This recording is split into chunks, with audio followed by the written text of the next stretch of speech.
Mesmo assentados, vamos acompanhar a leitura da palavra do Senhor, finalizando o capítulo 1 de Abacuque. Vamos ler do versículo 12 ao versículo 17. Não és tu, desde a eternidade, ó Senhor meu Deus, meu Santo? Nós não morreremos. Ó Senhor, para juízo o puseste, e tu, ó rocha, o fundaste para castigar. Tu és tão puro de olhos que não podes ver o mal, e a opressão não podes contemplar. Por que olhas para os que procedem aleivosamente e te calas quando o ímpio devora aquele que é mais justo do que ele? E por que farias os homens como os peixes do mar, como os répteis que não têm quem os governe? Ele a todos levantará com o anzol, apanhá-los-á com a sua rede e os ajuntará na sua rede varredora. Por isso ele se alegrará e se regozijará. Por isso sacrificará à sua rede e queimará incenso à sua varredora, porque com elas engordou a sua porção e engrossou a sua comida. Porventura, por isso, esvaziará a sua rede e não terá piedade de matar as nações continuamente. Mais uma fala, mais uma oração desse profeta. O livro de Abacuque está nos ensinando a orar, a falar com Deus de forma honesta, a interagir com o plano de Deus, não uma coisa formal, não uma coisa distante, não algo que não tem nada a ver conosco. A oração nos coloca junto com Deus. A oração nos tira desse plano meramente terreno, meramente biológico, e nos conecta com aquilo que Deus está fazendo no tempo e na eternidade. É por isso que com Abacuque a oração ganha um colorido diferente para nós. Mas infelizmente é difícil romper essa crosta, essa capa que envolve a nossa vida de indiferença com relação a qualquer coisa que não esteja ligada, ao materialismo, aos interesses imediatos, ao desejo de sucesso e coisas dessa natureza. Abacuque, que o pastor David Paulson chama de o pegajoso, ou o grudado em Deus, uma vez que o nome Abacuque significa abraço, e ele então dá esse adjetivo a Abacuque. Se nós algumas vezes ouvimos dizer que Jeremias é um profeta chorão, porque ele lamenta, porque ele coloca toda a sua tristeza com os acontecimentos do cativeiro, Abacuque é esse profeta pegajoso e grudado em Deus. Eu compartilhei no grupo da igreja a história do avivamento da rua Fulton, lá em Manhattan, nos Estados Unidos, que gerou a vinda do Ashbel Green Simonton para o Brasil. O plano de Ashbel Green Simonton, que já estava estudando no seminário de Princeton, era permanecer nos Estados Unidos. Estava havendo um grande despertamento ali. No entanto, Deus usou o Charles Hodge, um grande professor de Princeton, e Deus tocou no coração dele de consagrar a sua vida e seu ministério aqui para o Brasil. Embora ele tenha vivido pouco, tenha morrido jovem aqui, ao ficar enfermo com a febre amarela, mas o fruto do trabalho dele permanece até hoje. E o interessante desse avivamento ali na Street, na Fulton Street, é que não teve uma figura muito famosa, como por exemplo o avivamento do século XVIII com John Wesley, com Charles Wesley, com George Whitefield, Jonathan Edwards. Era um homem simples, um empresário, mas um homem que não tinha tanto preparo teológico, né?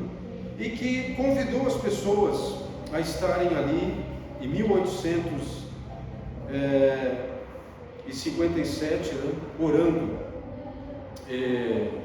se reunindo para buscar a presença de Deus e pedir a sua graça e a sua misericórdia. Isso aconteceu de uma maneira que uma reunião que no início, né, não teve ninguém, e depois 6 pessoas, chegou até 10.000 pessoas.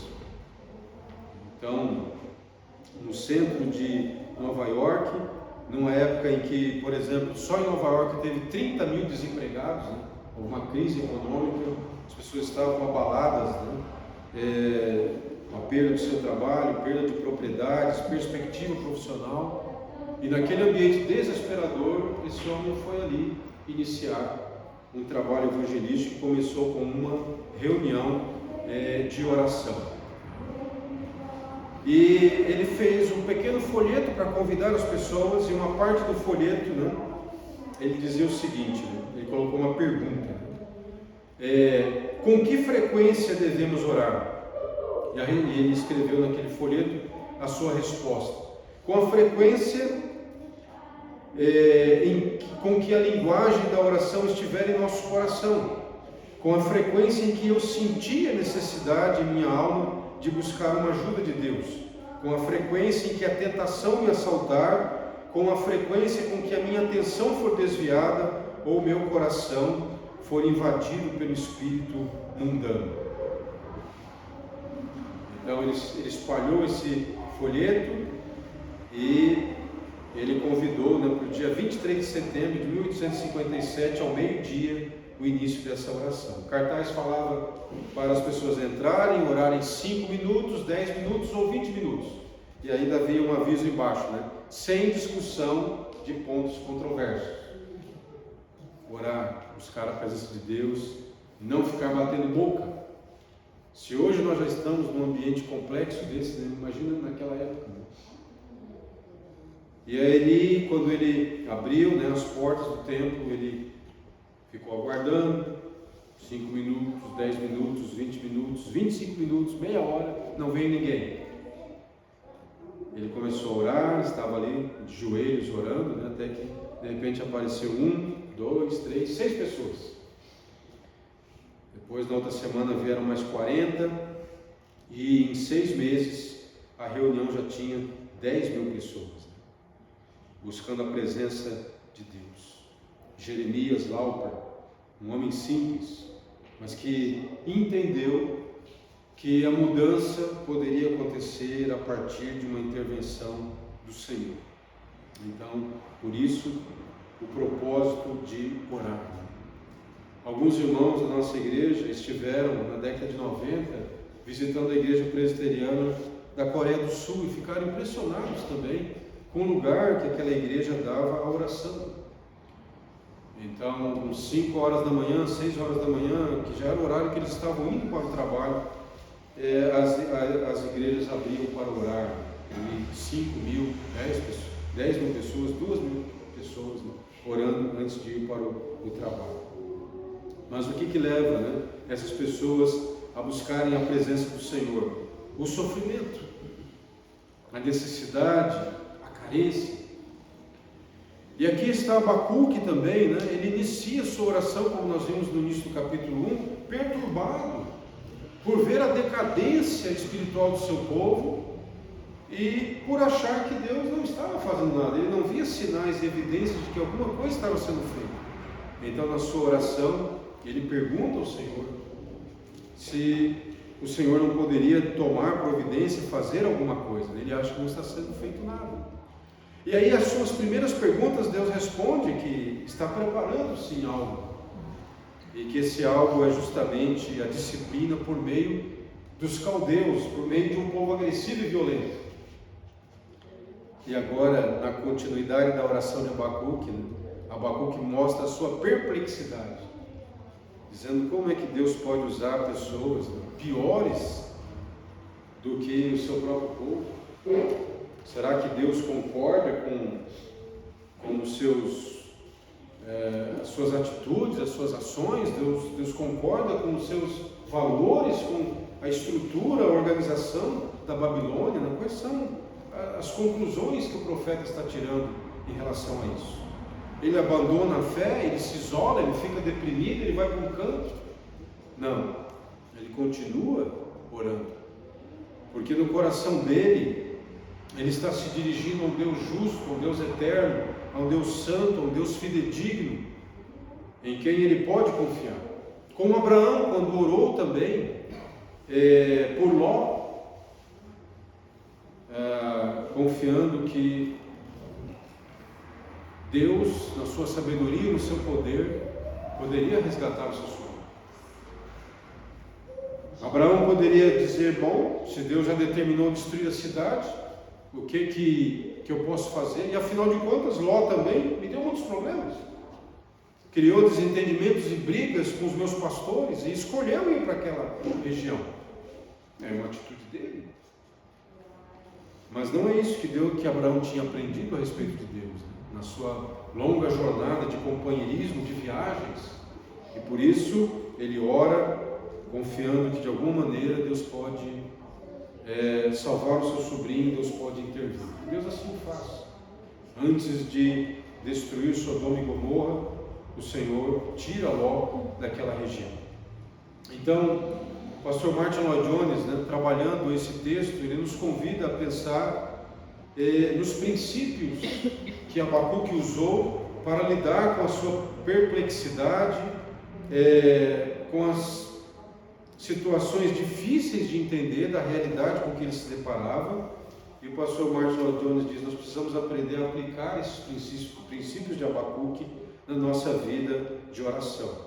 Em vez de nós apenas reagirmos, né, com sentimentos desorientados e abraçarmos a dúvida e nos entregarmos num sentimento de indiferença ou revolta, nós aprendemos a lidar com a situação como Abacuque fez, como o Espírito Santo conduziu Abacuque a fazer. Então, Martin Lloyd-Jones trabalha a ideia de um método. Nós não podemos agir dentro apenas de reação aos nossos sentimentos, mas nós precisamos seguir um caminho. Método significa isso, um caminho, uma maneira de agir. É o que a palavra de Deus nos ensina.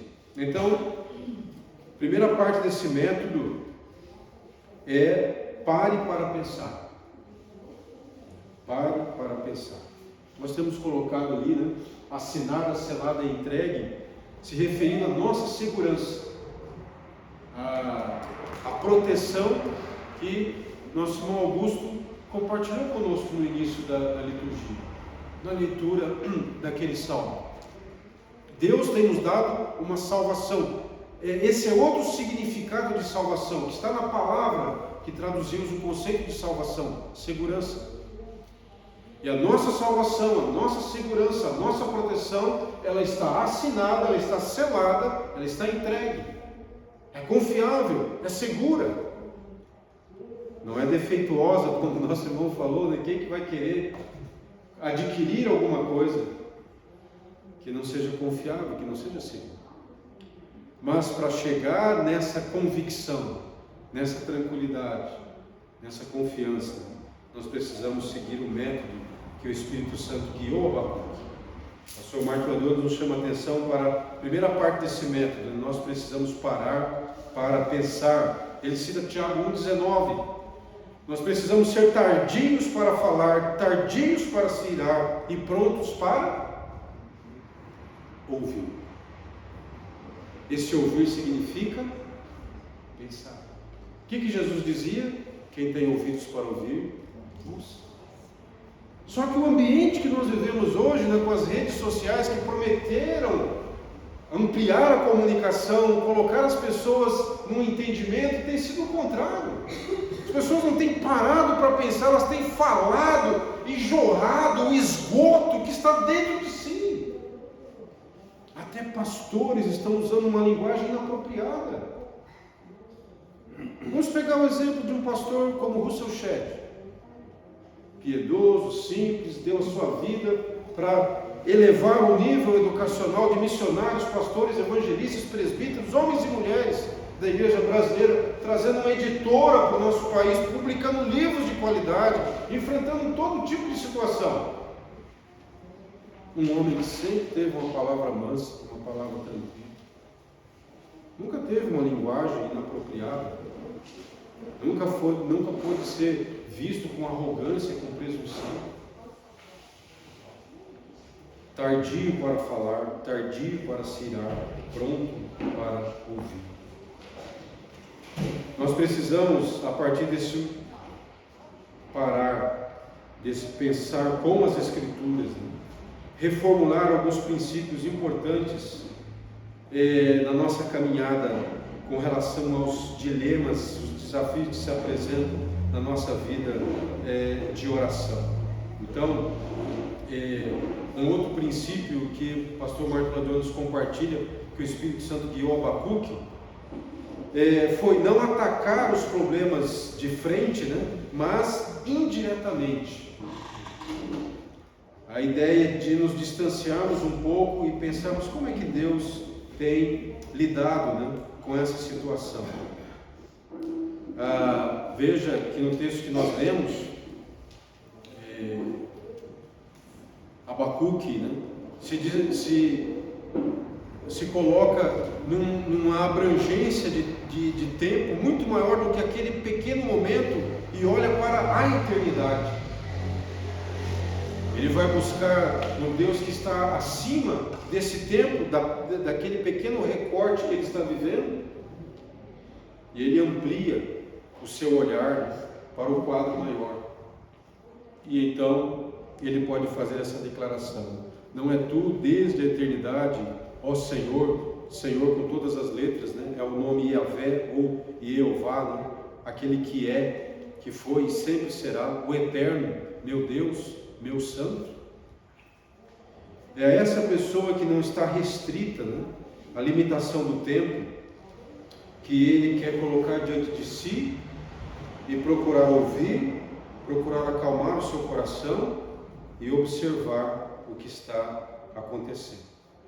Nesse sentido, esse é o contexto com o qual Abacuque quer colocar aquela situação. Nós que recebemos as Escrituras, a revelação completa da palavra e do agir de Deus ao longo da história, nós precisamos fazer essa leitura das Escrituras com os textos ao redor do que estamos lendo, do que estamos meditando, do que estamos orando, para podermos ouvir, para podermos pensar com mais tranquilidade. O pastor Marco nos diz que, feito essa parada, feito essa busca de reformular alguns princípios básicos a partir das Escrituras, de procurarmos fazer essa leitura contextual do que está ao redor do assunto que a palavra de Deus está tratando, se ainda tivermos dúvida, nós devemos entregar este problema a Deus e deixar com Ele. É isso que nós vemos Abacuque fazendo continuamente na sua oração. Ele não entende, ele fica perplexo com o que está para acontecer, ele está respeitosamente colocando diante de Deus a sua incompreensão, a sua perplexidade. Algumas afirmações ele faz dentro da sua limitação humana. Veja, por exemplo, o versículo 13: tu és tão puro de olhos que não podes ver o mal. Ora, essa não é uma realidade, não é uma verdade relacionada a Deus. Deus é puro, sim, mas ele vê o mal e ele toma providências. O próprio Deus falou antes para Abacuque que está preparando a punição, o julgamento. A própria palavra de Deus diz que os olhos do Senhor pela terra contempla os bons e os maus. O Senhor Jesus disse que Deus, na sua graça e misericórdia, dá o sol e a chuva a bons e a maus. Então é Abacuque que está dizendo isso, da sua incompreensão, da sua perplexidade, como se Deus ignorasse. Deus não, ele vê e ele toma providência, se não imediatamente. Ele tem estabelecido um tempo para lidar com essa questão. Tu és tão puro de olhos que não podes ver o mal. Essa é uma declaração equivocada de um ser humano que honestamente está colocando o que parece numa primeira mão, né? Mas Deus está conduzindo ele desse ponto, ele está refletindo, ele está orando e está dialogando com Deus, está falando com Deus, né? E à medida que ele vai amadurecendo, nós vamos chegar lá no capítulo 3, suas perguntas, suas perplexidades vão se transformar num salmo, que é o capítulo 3, nós vamos chegar lá, um salmo de confiança, um salmo de esperança, um homem que está abalado no capítulo 1 e ainda consternado no capítulo 2, chega confiantemente no capítulo 3. Mas veja, há um processo, há uma fase, há uma graduação, há um crescimento. Não é uma coisa que cresce do nada. A fé é um cultivar. A fé é uma caminhada, é uma jornada, é um companheirismo. Como no caminho de Emaús, né? O Senhor guiando aqueles discípulos com as Escrituras, mostrando. Veja que Jesus usa esse princípio que o Espírito está ensinando a Abacuque. Jesus explica as Escrituras. Ele começa pelos profetas, pelos salmos, mostrando que o Filho de Deus havia de sofrer. E logo depois eles vão dizer, então o nosso coração se aquecia. O Senhor tem tanto a nos ensinar, mas nós temos que ser tardios para falar. Nós temos que ser prontos para ouvir. A grande dificuldade de Abacuque, né, era o que lhe parecia a inatividade do nosso Deus. Mas ele estava aprendendo que essa segurança de Deus, essa fidelidade à aliança, estava selada com a verdade daquele que não muda, aquele que é imutável. É por isso que ele afirma no versículo 12, né? Ó Senhor meu Deus, meu santo. E aí ele faz essa afirmação: nós não morreremos. Por que nós não morreremos? Diante de uma invasão, um rolo compressor, como eram os caldeus, no Império Babilônico, que estava crescendo. Basta ler o livro de Daniel e ver a personalidade de Nabucodonosor. Olhando para a chegada desse invasor, não ia sobrar nada, como muitos povos foram destruídos completamente. Era um terror. Mas aí ele faz essa afirmação: nós não morreremos. Porque o Senhor da aliança vai preservar o seu povo, vai preservar o remanescente, vai proteger, não vai fazer com que o povo de Deus seja exterminado, venha a extinção. É essa a verdade que ele está aprendendo sobre o Deus eterno, que não pode ser comparado, né, com os deuses babilônicos, que são apresentados aqui numa analogia com a rede, a conquista, a escravização dos povos, né? É comparado com a pesca de uma rede de arrasto que é jogada sobre aquelas nações e os babilônicos vão puxando todos, não sobra um. E aí depois que eles vão contabilizar tudo que eles conquistaram, né? Abacuque diz assim: eles prestam culto a essa rede, a esses meios, a esses instrumentos, né, que eles usaram para conquistar. Então, quem é que iria resistir, né, a essa pesca terrível e destruidora? Aliás, na arte, né, que celebrava a vitória dos babilônicos, se usava mesmo essas figuras de Ede, de anzol, puxando as pessoas. É interessante que quando o Senhor Jesus reúne os apóstolos, ele diz: eu vou transformar vocês em pescadores de homens. É isso que o Senhor também está resgatando, né? Eles serão conquistadores, resgatadores de homens, não para formar um império, né? Não para destruição, mas para salvação. Lançarão as redes do Evangelho e resgatarão vidas. É outro contexto que nós encontramos no Evangelho. Diferente dessas ferramentas de guerra, de opressão de escravização, o povo de Deus tem um relacionamento com o Deus da aliança, o Deus verdadeiro, de amor, de disciplina, de segurança, mas não para a destruição, mas para a salvação. Por isso que Abacuque não se esquece e faz essa afirmação: Tu és um Deus santo, um Deus absoluto, um Deus puro, um Deus bom, um Deus de luz, um Deus de sabedoria, um Deus de justiça. E por isso não vais cometer a injustiça, não vais deixar de cumprir as promessas que foram feitas na aliança. Ele é um Deus todo-poderoso, Ele é uma rocha. Essa é a linguagem que Ele apresenta aqui. Ó rocha! O profeta está abalado, as circunstâncias mexem com a gente, mas nós podemos confiar que o Senhor é uma rocha inabalável. Spurgeon dizia isso: eu me abalo, mas a minha rocha não treme. O Senhor Jesus diz que aqueles que ouvem e praticam a sua palavra constroem a sua casa sobre a rocha eterna, que jamais se abala e permanece para sempre. Essas declarações de Abacuque são os passos em que o Espírito Santo está conduzindo ele para fortalecer a sua fé, para não desmoronar diante da calamidade que está se aproximando. Então, uma das dificuldades desse grande problema que é a teodiceia, o bem e o mal, o Deus justo e poderoso e a presença do sofrimento, reconciliar o caráter santo de Deus com o uso que Ele faz dos caldeus. Deus santo e bom pode usar pecadores, homens violentos.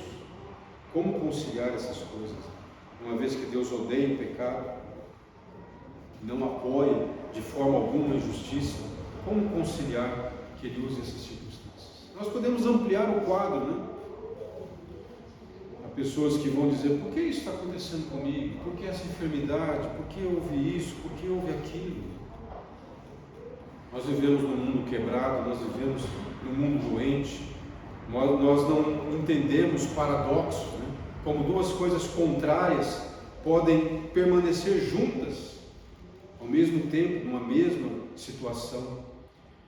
É como se Ele dissesse: se é verdadeiro dizer que Tu és justo, Senhor, por que toleras os que procedem perfidamente, falsamente? Te calas quando o perverso devora aquele que é mais justo que ele.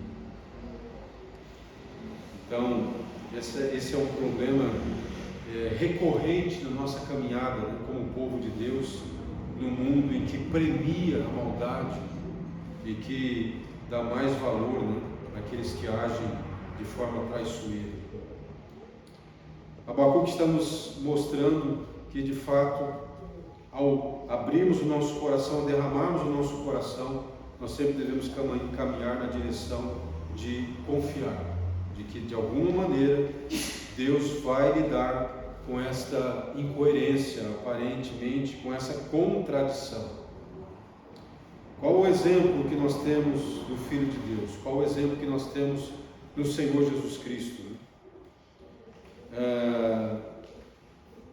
Nosso Senhor Jesus não buscou de forma nenhuma soluções fáceis quando Ele esteve na terra, mas Ele buscou mostrar para nós que a fonte da sua força espiritual era sempre a comunhão com o Pai, sempre reservando o tempo maior possível para estar sozinho, orando para com o Pai.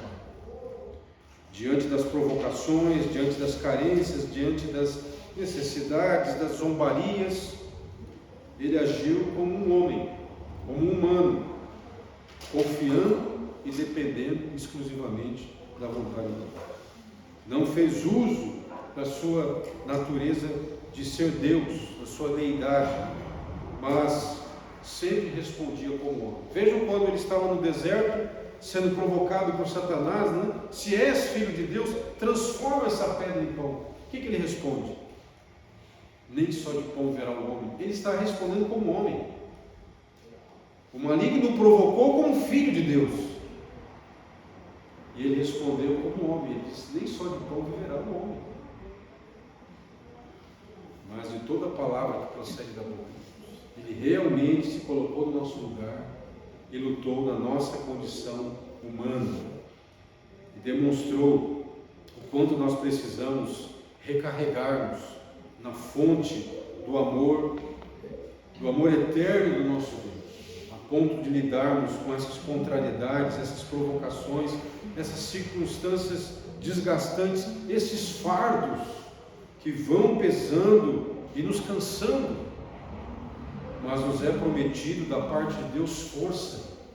O apóstolo Paulo, sendo perturbado pelo que ele chama de um espinho na carne, ele ora, ele pede que o Senhor tire isso, porque ele sabe que Deus tem o poder. Mas diferente desse discurso que nós estamos vendo hoje nas igrejas populares, não houve triunfalismo, não houve exigência, o que houve foi um não. Não. Não sei se você já teve um espinho na carne. Esses dias eu li uma reportagem de um homem na Ásia que estava convivendo com uma lâmina próxima ao pulmão por mais de 12 anos. Depois começou a ter uns pequenos incômodos, foi no médico, tirou um raio-x, estava lá uma lâmina. Uma briga num bar, bateu, recebeu, brigou, se machucou, não soube que tinha uma lâmina de uma faca próxima ao pulmão dele. E viveu mais de 10 anos com isso. Mas geralmente não é assim. Geralmente uma coisa desse tipo causa um baita do incômodo, dores e infecções e coisas desse tipo. Quando Paulo fala um espinho na carne, algo que estava realmente incomodando, e o Senhor disse que a graça dele lhe bastava, e que o poder de Deus se manifestaria na vida dele, nessa condição de fraqueza, de uma forma muito especial. A nossa vida de oração é o nosso caminho para uma espiritualidade não artificial, mas real, concreta, e que se abre para o poder de Deus. Como dizia Jeremias Lauper, nesse encontro de oração, é um momento em que você abandona os cuidados terrenos e se coloca em comunhão com o eterno, com a eternidade. Nós não temos essa consciência. Nós ainda não percebemos o valor desse momento em que nós paramos para exclusivamente falar com Deus. Outro princípio, que aprendemos aqui com Abacuque é o de que nós estamos sob a custódia do Espírito Santo. O Espírito Santo nos entrega ao coração essa forte convicção que da parte de Deus tudo foi feito, está consumado. Estamos seguros e guardados sobre Ele e, portanto, podemos abrir o nosso coração na oração, pois Ele diz que aquele que pede recebe, aquele que bate se abre, aquele que busca. A oração, como nos diz o livro do Apocalipse, em uma das cartas, é abrir a porta do coração àquele que bate, aquele que quer entrar e se abre. O Senhor não quer fazer uma visita rápida, o Senhor não quer nos entregar alguma coisa, um papelzinho e ir embora. Ele quer entrar e cear conosco. Como diz Halley, esta é uma bela figura da oração. Abrir a porta do coração para que o Senhor entre e venha a cear conosco. É esse aspecto, essa custódia do Espírito Santo que nos dá alegria de buscar na Sua palavra a orientação e a direção para a nossa vida. A palavra de Deus nos ensina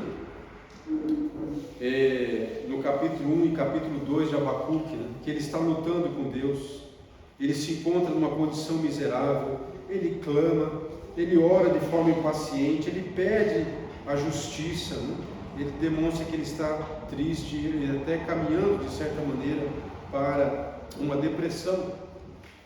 A sua pergunta é: por que os iníquos não estão sofrendo? E a resposta que o Senhor dá é: eles vão sofrer a disciplina por meio dos babilônios. Na primeira pergunta, Abacuque está dizendo: Deus está fazendo tão pouco. ou não está fazendo nada. Na segunda pergunta, ao ouvir a resposta de que Deus está preparando a invasão pelos babilônicos, é como se Abacuque disse: mas agora o Senhor exagerou, está fazendo demais. Por que usar pessoas piores que nós? Por que os bons vão sofrer? E a resposta de Deus é: os bons vão sobreviver. E também os iníquos vão sofrer a disciplina. Abacuque está nos mostrando, meus irmãos, algo bem diferente dessa mensagem que nós estamos encontrando nas pregações motivacionais do nosso dia, dos nossos dias. Uma vida de intimidade com Deus pode nos colocar no olho do furacão. Pode abrir os nossos olhos para perceber situações dramáticas. No entanto, é melhor nós encararmos e enfrentarmos a realidade do que vivemos numa ilusão, do que vivemos numa artificialidade que não vai durar muito tempo, e que poderá, nos tornar pessoas muito frustradas e bastante decepcionadas. Abacuque está sendo preparado para ver a glória de Deus, para ver a sua sabedoria e a sua misericórdia. Ele não tem ideia dos acontecimentos que se desdobrarão em vista de passar por essas fases na preparação da vinda do Filho de Deus. Esse é o grande propósito do plano de Deus na preparação da história. Como Estevão, que estava sendo apedrejado, que estava sendo maltratado por pessoas que tinham lido as Escrituras, estudavam todo sábado, mas diante daquela situação Deus abriu seus olhos e ele pôde ver a glória de Deus, ele pôde ver o Senhor sobre o trono do universo e o seu Filho Jesus em pé à sua direita. Ao olharmos esse texto de Abacuque e ver a sua perplexidade, e olharmos para a história, como por exemplo na época, no final da Segunda Guerra Mundial, quando o pastor Martin Lloyd Jones está expondo esse texto a uma igreja que ainda está se reerguendo do baque, daquela guerra violenta, dos ataques à cidade de Londres, dos bombardeios, e agora precisa reconstruir sua vida, encontrar motivação para reerguer-se dos escombros de tudo aquilo. Ele está dizendo: nós precisamos ter um método, nós precisamos ter um princípio das Escrituras para lidar com as coisas que nós não entendemos. Nós precisamos ter paciência e procurar aprender o que Deus quer nos ensinar com essas coisas. Nós precisamos nos aproximar de Deus e investir no tempo de oração, para que nós também estejamos sendo preparados como instrumentos da vontade de Deus nessas circunstâncias adversas. É um livro muito rico. Nós agora caminhamos para o capítulo 2, onde Deus começa a mostrar um pouco mais do seu plano para Abacuque. E aí vamos encontrar o versículo 4, que é um versículo muito querido para os cristãos da fé reformada, mas que muitos às vezes o repetem, o citam sem entender o contexto em que ele foi colocado aqui. É muito importante nós entendermos o pano de fundo do versículo 4 do capítulo 2: o justo viverá pela sua fé. Há uma riqueza aqui muito bela diante dessa circunstância tão aparentemente contraditória que Abacuque está lidando, mas ele continua a sua oração. Haverá agora mais uma resposta da parte de Deus para essas novas perguntas que o profeta apresentou, e nós vamos caminhar para aprendermos e refletirmos um pouco mais.